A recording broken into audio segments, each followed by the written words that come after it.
Hey there, welcome. Welcome to episode 46, trying something new today. And the topic of today is your brain on art. And we are a little bit early. I've got to actually be in St. Augustine today for an appointment later. And that's a good 40 minutes for me now, 45 minutes. So hopefully this will all buffer well and all will go well streaming this in a mobile fashion because today is your brain on art. And this is often the way people think of art, hanging on a wall. But we're going to talk about several different ways that your brain and your spirit, your heart, your body are all impacted by art. And art is different things to different people. Often it is viewed as something that's hanging on a wall. Even those things that are on a wall, whether we're consciously registering it or not, our brain is seeing it. Only 5% of what we do on a day-to-day basis with our brain is actually conscious. So what we're going to talk about is and I'm having notifications come through on my cell phone. Sorry about that. What we're going to talk about is how to begin, and you may already have a strong aesthetic mindset, but how to begin to cultivate and nurture more and more of an aesthetic mindset. And we'll talk about what is aesthetic mindset and what does this all mean? What are the implications?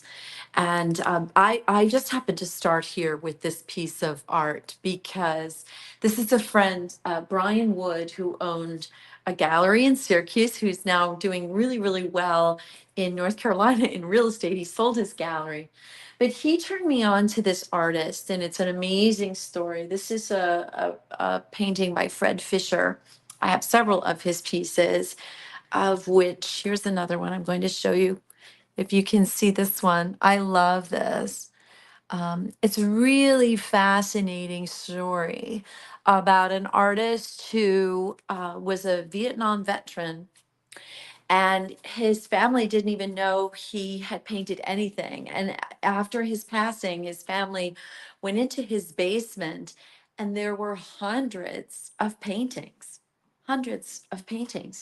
and they're magnificent. And so, here he had all this trauma from PTSD from the war, et cetera, and he transmuted that into this amazing beauty on canvas. So I'm going to show you one other piece that I have of his. Yeah, it's pretty. All of his stuff, like the detail, Fred Fisher, the detail in it is just, I love it. I love it. I love it. I love it. So we're talking about an aesthetic mindset and what happens to your brain, to the neurons, when you look at a piece of art or you listen to a piece of music or you dance or you draw or you write a poem. Anything that is really that creative action. Interior design and decorating, graphic design, any measure of creating art. And here's the thing: what is art? Art could be the way that you display something, right, on a table.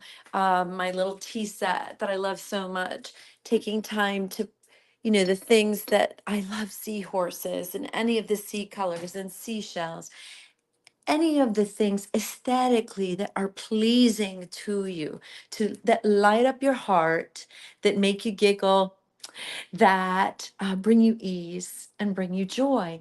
To me, that's art. It could be the pattern in a beautiful tapestry in your rug. It could be, oh, I love books. I love old books. It could be puzzles, if you love doing puzzles and playing board games. It could be photography. It could be certainly, it could be music, of course. um, and then and this is one of the things I love most about my home, you look anywhere out any of the windows and you see green, green, green, green, green, green, and more green. So it's nature. I mean, even I try to put it on I have one of those smart frames, that looks like art, and I can change what I'm looking at. And I love it. Can you see that? It's so cool. It's so cool. I love it. If you can invest in anything, save up your pennies and invest in a smart frame, art frame TV, because it's so much fun. It takes turns something on the wall into something beautiful instead of being a screen, a TV screen. You turn it into this piece of art, right? So, okay, what happens? And I'm learning this more and more. This is discovery for me. What happens when you look or engage in something artistic? This is from an artist, Ashley, here in Jacksonville, and it's like a linen. And she does all of these unbelievable, unbelievable artistry, paintings, murals, graphic design, etc., and converts it into a wall coverings, all sorts of different tapestries and textiles and textures. So, what happens when you look at or engage or are in your garden and you're cultivating this artistic mindset? It's actually happening in your brain.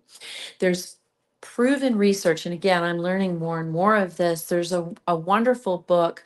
I'll post it with with this and on the blog, etc. And I'll put it on YouTube, a link to the book, that how of transforming your life and your body and your brain simply by cultivating this aesthetic mindset.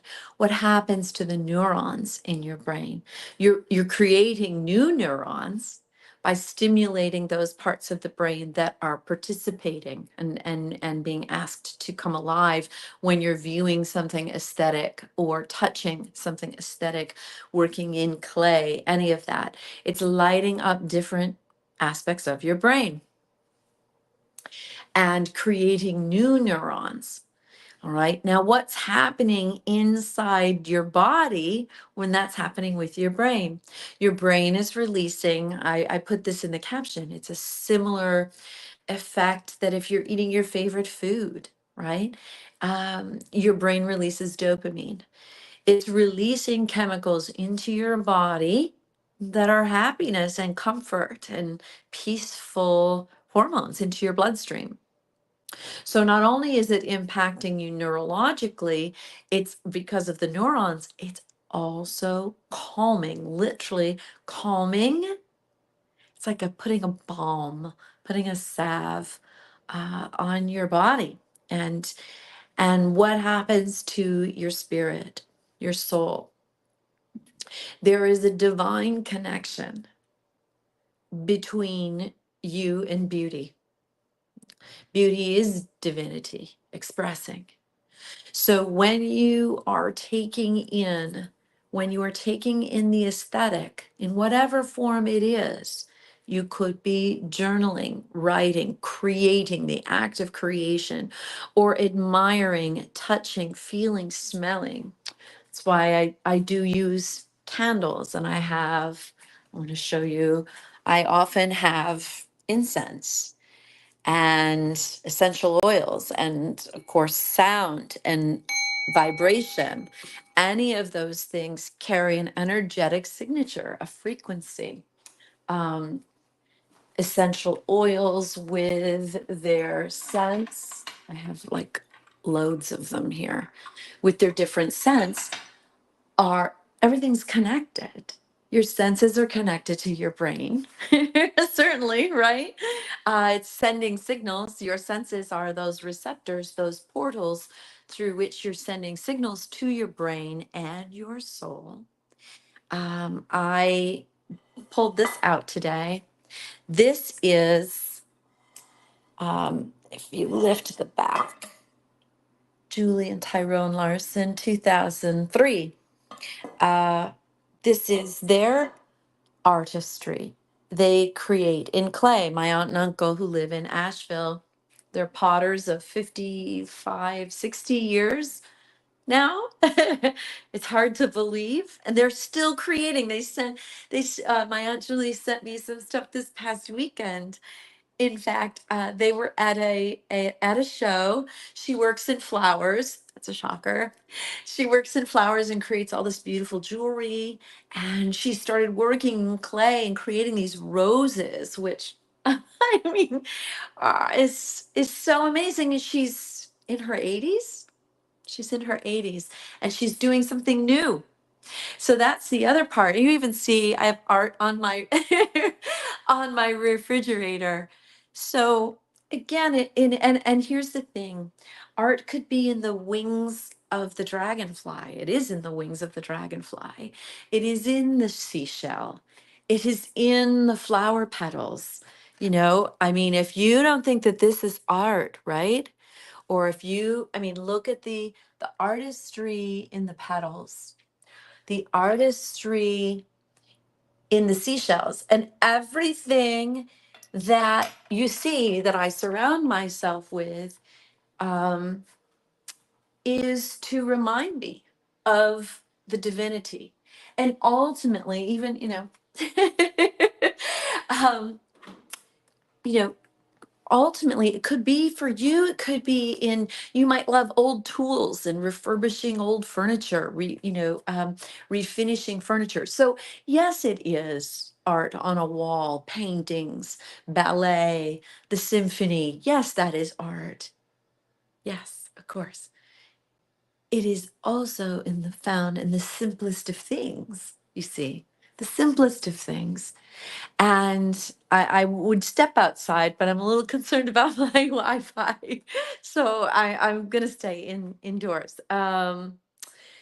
But it's in finding, I'm just gonna hold this up. It's in finding the things that light up your heart. And you know it when you see it, you know it when you feel it. It's can you conjure the excitement of Christmas morning? Can you conjure the inspiration of seeing a child's first steps and how you feel that elation? Can you conjure it in the everyday things, the patterns, the colors? There's so much study on, see, I have my little birds here too. There's so much study on colors and the energetic frequency of colors and what that your eyes as receptors, as lenses, what they are seeing and taking into your brain.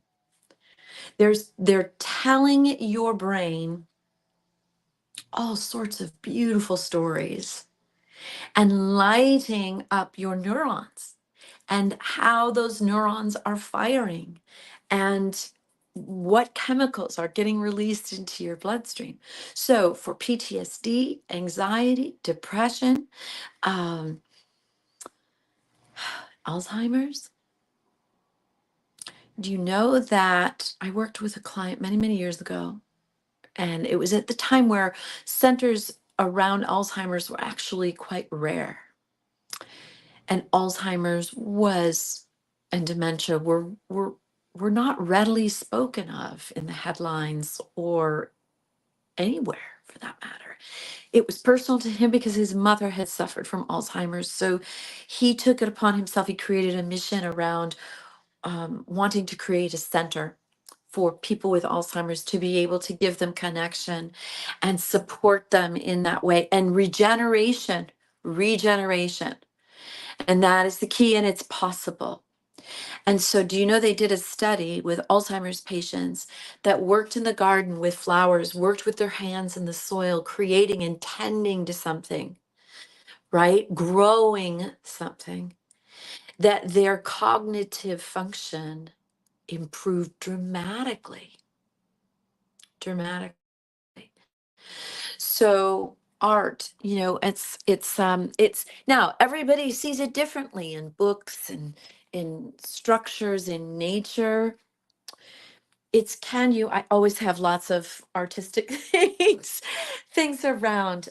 Yeah, there's, my little drawing easel. I'm not a great, painter, drawer. It's not about that. It's never about being perfect. It's about being present. There's a big difference.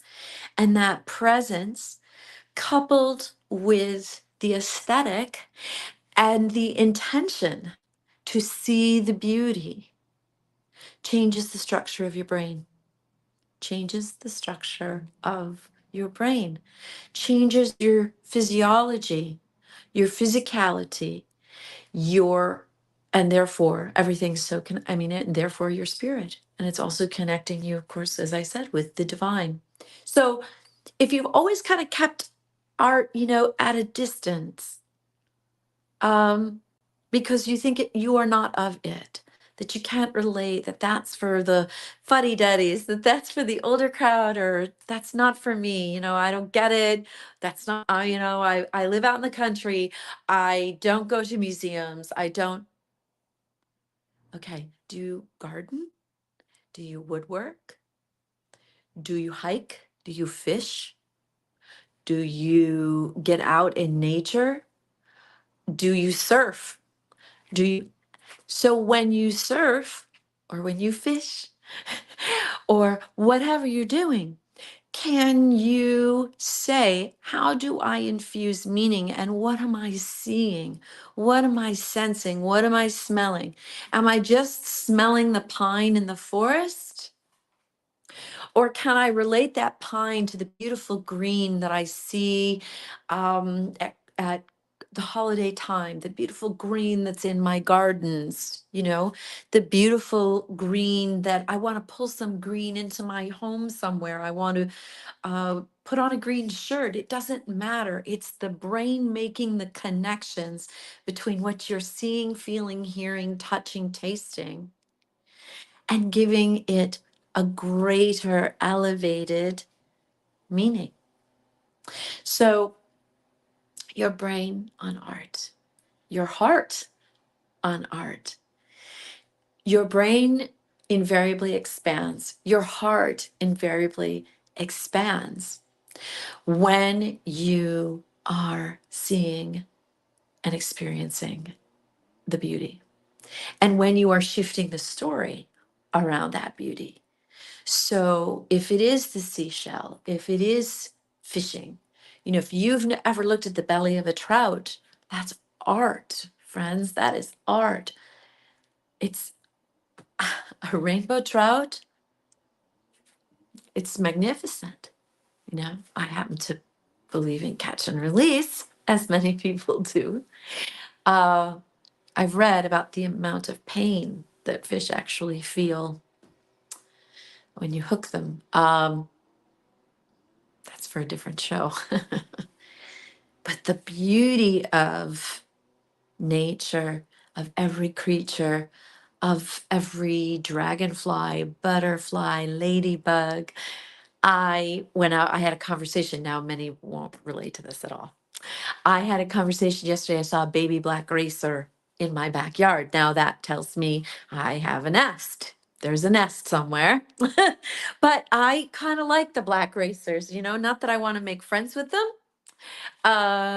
But they tell me that if there's black racers, that the black racers help to keep the bad snakes out.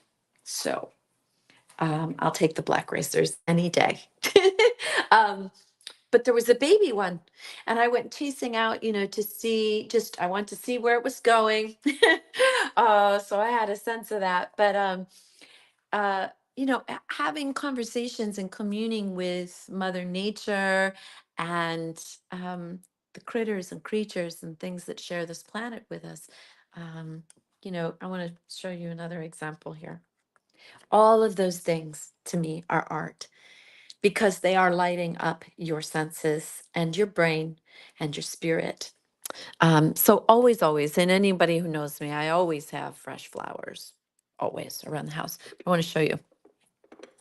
Okay, So this container is just all the babies. It's just for little ones that I have found on my travels.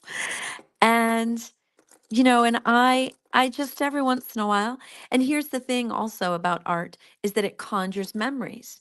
It triggers in a positive way the experiences that you've had in life along your path, right? Along your journey. So I'm going to finish where I began, and that is with these paintings of, for those of you who, very few people typically end up watching this show live. Most of them watch it on replay. But again, at the very beginning, if you just joined, Fred Fisher is an artist that I have several of his pieces. The bigger ones are upstairs.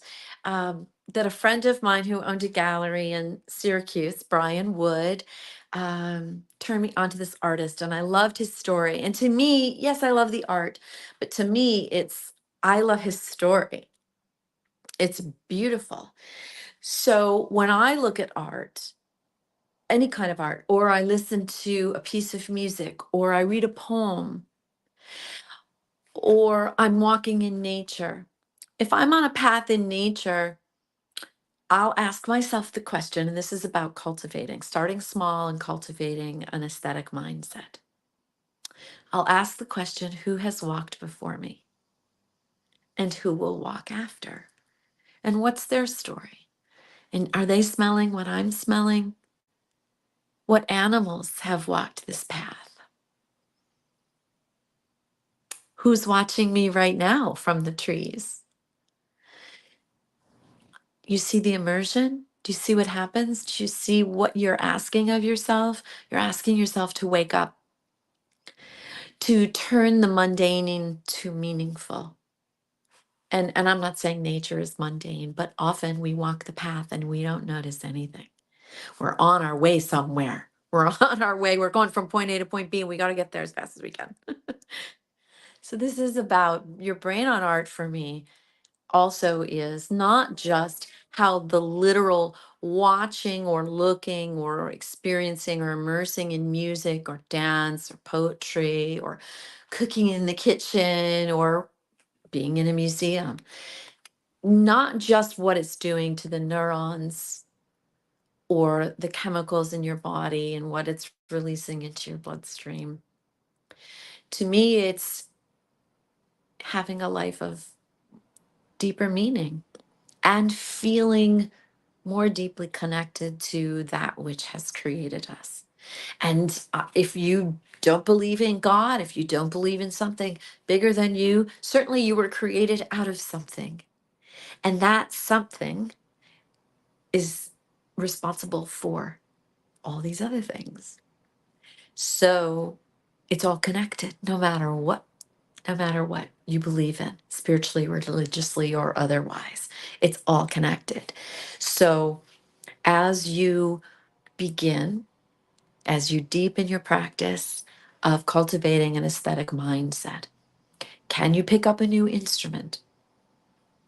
I have a friend who he started the trumpet in his 50s. I think it's wonderful. Now his wife says, "Oh, originally it's like, wah, wah, the noise is getting used to because it's not an easy embouchure, the whole bit. It's not an easy thing to do, right?" Uh, but he's getting better. He's staying with it. He's getting better, and she's practiced patience and understanding and empathy with him because she understands how it is lighting him up, how it's feeding his soul and his brain, his heart. So pick up the guitar, try the banjo, the ukulele, steel drum, pick some kind of instrument up. And even if you're not that good at it, just the intention of beginning, you know, um, if I had a stand, I could have thought about this. I could have sang for you. I could have played for you. Um, so, although I'm not doing professional music per se anymore, I did for 20 years plus. I'm not doing it professionally anymore because I'm not being paid for it. That's not my living anymore. Uh, I always sing. I take lessons with my teacher in Toronto, virtually, of course. And it's something that I cherish, that keeps me vital, that challenges my brain. Why would I take a lesson at 56 years old? Why would I take a voice lesson if I don't intend to go sing professionally again? Because of the halo effect, the ripple effect of how it impacts my life.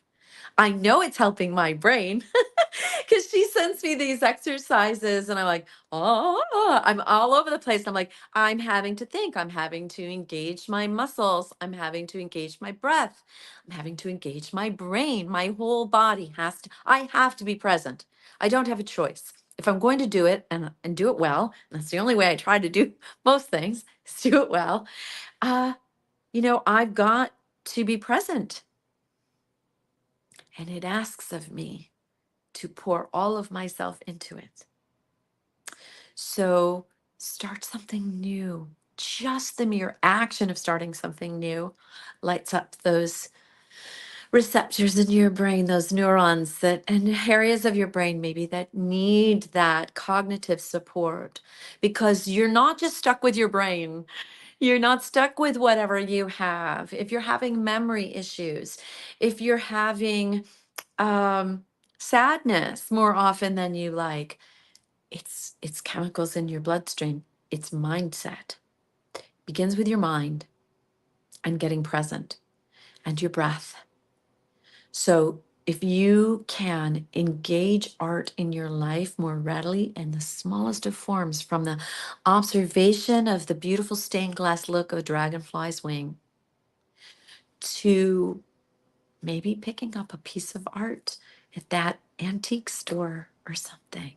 Or go on Instagram. There are lots of wonderful young artists who are selling prints and different things on Instagram. And just find something that has colors in it that might remind you of home when you were a little kid, or the hills you used to travel and hike when you were younger. Or if you are younger now, if you have a vision of how you want to craft your life and you see a painting or you find something that something, the seashells, you want a oceanside home someday, get the seashells. Maybe you can't buy the oceanfront home yet, but you can have the seashells. And by mindfully surrounding yourself with that aesthetic and cultivating colors and textures and your awareness of them. Because if you're not, art on a wall, your brain's seeing it whether you're consciously registering it or not. Music is affecting your brain whether you're consciously registering it or not. But your active appreciation, your active engagement and focus and attention exponentially escalates the impact of that aesthetic on your in your brain, on your brain, in your body, and for your spirit. So I think, maybe next week I'll do something with music next week with my music. How's that? Especially since I'm learning this more mobile way. Hopefully this buffered well. I don't know. I'll have to see it on replay. But I invite you to begin, if you haven't already, to cultivate or to deepen an aesthetic mindset and appreciate the beauty and the divinity, not only within, but outside of you in the littlest of things. And I invite you to share comments and send me messages. I love them. I love that support and feedback. I mentioned it to a friend the other day. I don't, unlike when I was on stage, I don't, often get necessarily the, instant feedback when I'm doing a video or a show like this or my words of the week or anything. So I love the messages. I love it. And thank you for those who send them to me. And if you can, look for some of my words of the week. I'm on Facebook, Instagram, TikTok, YouTube, all that. And it's not like I have huge followings on those things, but they do give me platforms. And sometimes people like to engage in certain places over others. And my website's Angela Moonen. which you can also see my photography and music and stuff through there. And again, it's not, for me, it allows me to express. It allows me to express my creativity. I would die. I would wither away and die if not for social media, but if I didn't have these outlets of music and photography and gardens and flowers, I would die. And so I know that it feeds me and it makes me bigger and it keeps me connected to my divinity within, to the greater collective. Certainly keeps me connected to my aunt and uncle in Asheville, to my grandmother who's gone ahead of me, anyone really who has my high school music teacher, anyone who's touched my life artistically, who's gone before me. It keeps me in alignment with them and honors them and their memory and their impact on me and in the world. Um, so I invite you to do that, to walk this path with me of aesthetic. Because life just is more beautiful and better when you do. All right. Much love, friends. I'm not sure how I ended. Oh, perfect. It's right here. And blessings.